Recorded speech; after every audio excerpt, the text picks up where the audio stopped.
Well, hello there. Today I wanted to talk about IBS, Irritable Bowel Syndrome.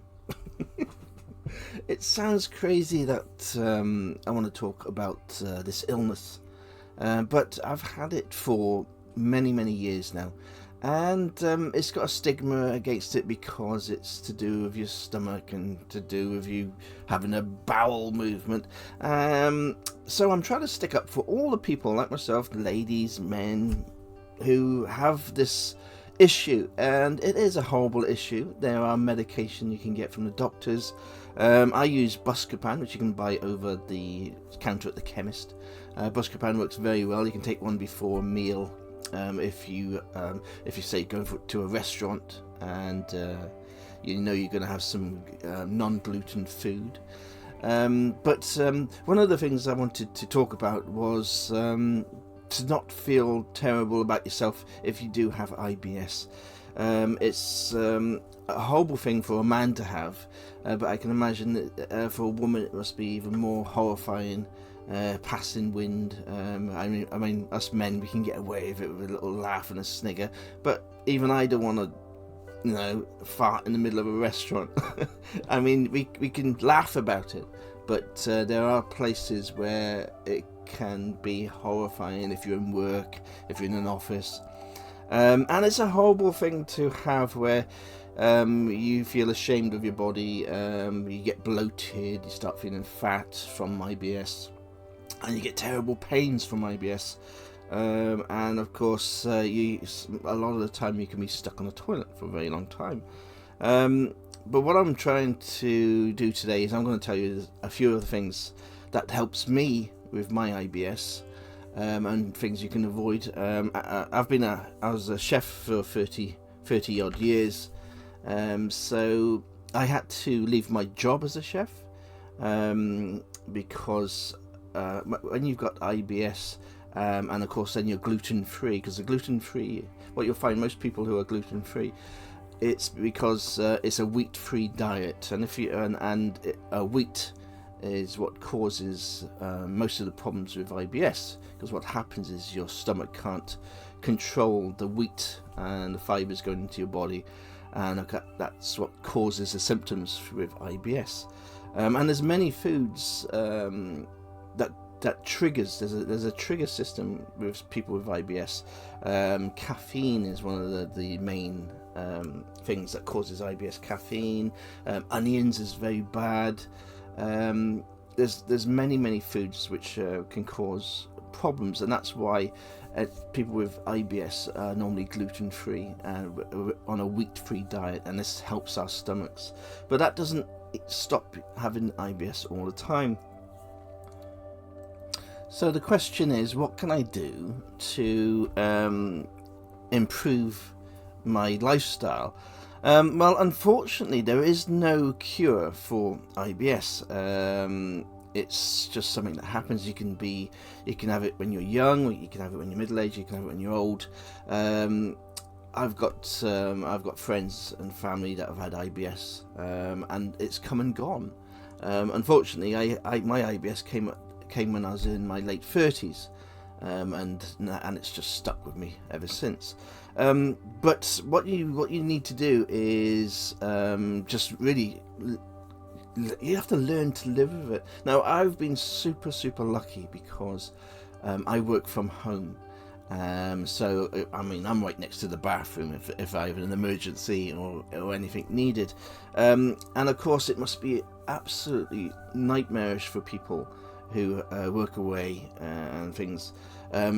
What I do is to not feel embarrassed about the situation, and you do learn to live with it, and you have to be strong and have a lot of courage to carry on with life, because again, it is a very embarrassing illness for both men and women.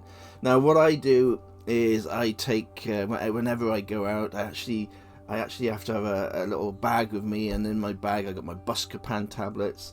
I also take tissues. I even get to the stage where I'll take a spare pair of boxer shorts in case of drastic emergencies. But the thing with it is to not let IBS take control of your life. You still need to keep on and live your life. I've been running my business for 10 years now, and I had to completely change my way of life from being a chef, which was my ultimate job. I loved being a chef and I loved my food, and now I had to restart my whole career because of IBS. And now after 10 years I'm still doing my miniature painting business. But of course it's you need to again, you need to take every day as it comes. IBS is an absolutely horrible illness, but you can live with it. If anybody suffers of IBS who watches my show, if you've got any questions at all, or you just need a friend to talk to about IBS, then just send me a message. My email is below this video. But I want to give a huge hug to every single person who suffers with IBS and is gluten-free. If you want any information about food that I eat for gluten-free, then again, send me a message below. But this is really a short message to say that if you do have IBS, it is not the end of the world. You can still live your life quite well and quite fully, but you do have to look after yourself. I didn't like taking the tablets to begin with, and now if I feel an attack coming on, I'll take a tablet straight away. It's getting used to a new lifestyle. It can be very difficult for the young. It can be difficult for any age with IBS. But take it each day as it comes to you, and learn by what you're eating. I learnt that certain foods trigger my IBS, so write that down in the book. If you know, try all the different foods, and anything that gives you a bad stomach, just write it down, tick it off, and then you can make a menu of foods that works for you. That's what I do myself. I love chicken, so I eat a lot of chicken. You can buy gluten-free beef burgers, and that's the other thing as well I wanted to quickly talk about, is gluten-free food for your IBS is so expensive, and yet there is so much food out there that you can eat. If anybody would like me to make some videos on the types of food that I eat for gluten-free, I'd be quite happy to make a couple of quick videos showing you all the different foods. Just again, let me know in the comments if you have any problems being with an IBS diet, because I can actually write you up a couple of nice food items that you can eat. Like I say, using peppers. Peppers is a beautiful substitute for onions to add to your food, because with IBS, you're taking away all that food that you really love, like you say, the wheat, onions, and onions, of course, is a main ingredient for most foods. So once you take away those onions, you have to try and replace it to give you that tasty flavors. So please look after yourselves with your IBS. And again, I am here, and I've had IBS for well over 15 years now. So if you do have any issues, let's just talk about it. But don't ever feel bad about yourself. You are all absolutely beautiful people, and nothing to be ashamed about. It's just part of our bodies, and life goes on. And I'm very happy with my life at the moment. And if you have IBS, don't take it to heart. Don't get down. Just live and enjoy yourselves.